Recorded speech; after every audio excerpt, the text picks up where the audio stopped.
Hey, good morning, guys. It's Cheyenne here, and we are hopping into the classroom again. I am making this video to practice my speaking and to help me to hammer down the philosophy that's going to best serve me moving forward in my life. So let's jump right into it. We'll call this one Fluency Philosophy number 2. It's totally off the cuff. I don't have any notes. It's my first time shooting it, so let's jump into it. I know you guys have stuff to do, so let's jump into it. Fluency Philosophy number 2. So I did number 1, and I'm gonna do number 2. Let me tell you a little bit about myself to even see if I am somebody you want to be listening to. So just really quick, my name is Cheyenne.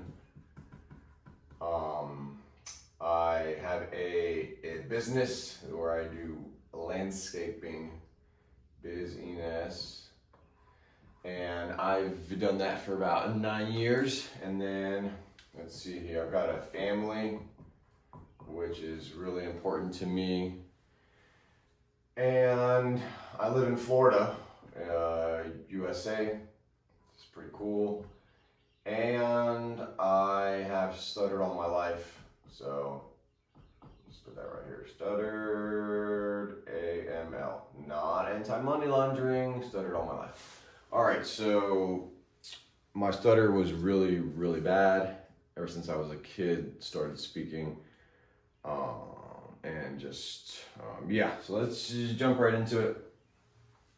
Fluency Philosophy number 2. Let's recap what I talked about in Fluency Philosophy number 1. And we came to the conclusion. Now, remember, this conclusion took me almost 2 years to actually really understand it a lot more, and I still have to remind myself constantly. So it's not something we just say, oh, it's all kind of fixed. We have to stay on the basics, and this is what I'm calling the basics. So for the basics, I learned in the last show or whatever we're talking about that there is nothing wrong with my voice. Okay, there is nothing wrong with my voice box. Nothing wrong with my voice box. So nothing wrong with my voice box. So we learned last class I learned that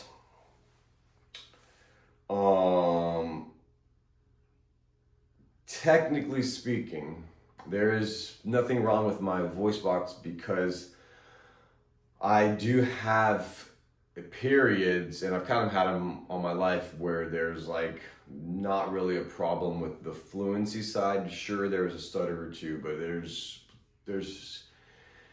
not really much hesitation happening. It's just kind of really flowing very well, which tells me technically there is nothing wrong with my voice box. There is something wrong with the signaling or whatever it is. It doesn't really matter what's wrong, but it's not my voice. There's nothing wrong with my voice. That is the conclusion that I am reminding myself every day, and I have the evidence to prove that I'm not being delusional, because I have periods where I'm not really stressed about talking, and I'm very happy with how I talk. So I need to hammer into my mind that technically speaking, yes, there are periods of less fluency than others, but technically speaking, there is nothing wrong with my voice. And that's really freeing, because I was always told it's a genetic, or it's this pill, this device, da. It's like, no. What's true for me? Well, I don't really have a problem talking, because like obviously I talk to my cat and it's fine, and then you put me in front of an audience and I can't really talk. So it's not my voice box. There's something in my mind that when I hear the phone ring, I can't talk anymore. But when I'm speaking to my cat, I can talk. So that is the first realization that I am teaching myself, okay?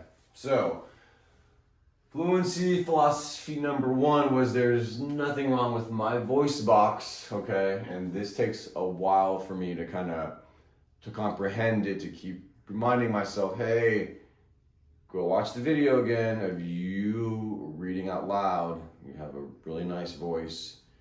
There's nothing wrong with it, dude. Just let's keep practicing.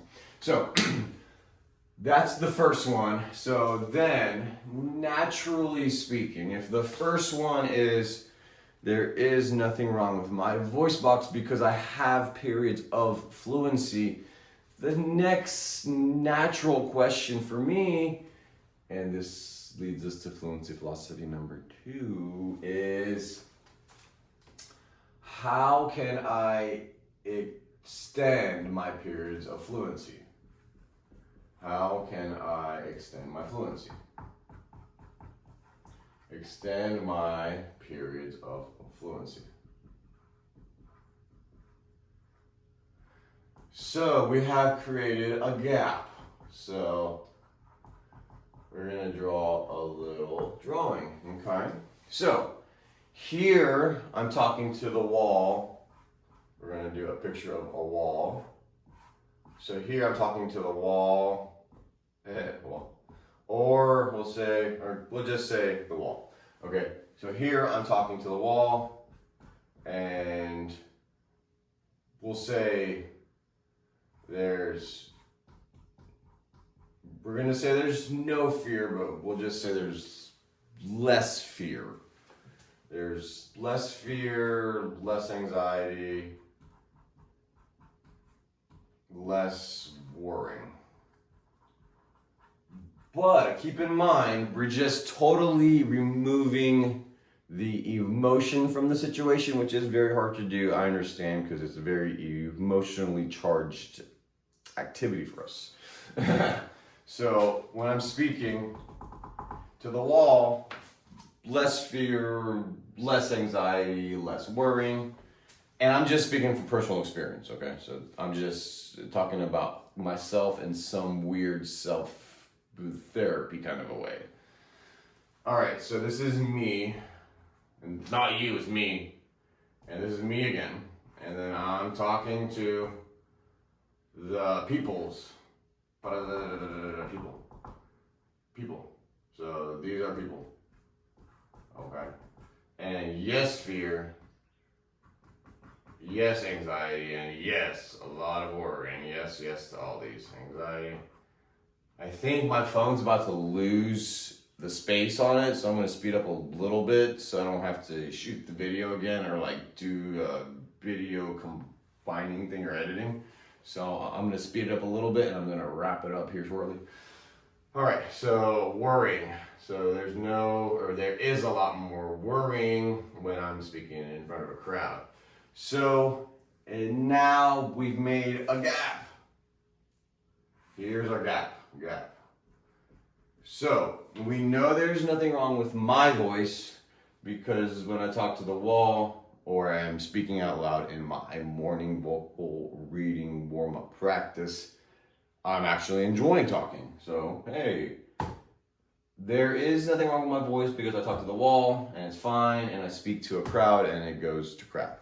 So what we've made here is a gap. So how do we close the gap to make it smaller and smaller and smaller? Not today. The gap is not going to close in one day because we took 35 years to make the gap so wide and so big and so huge.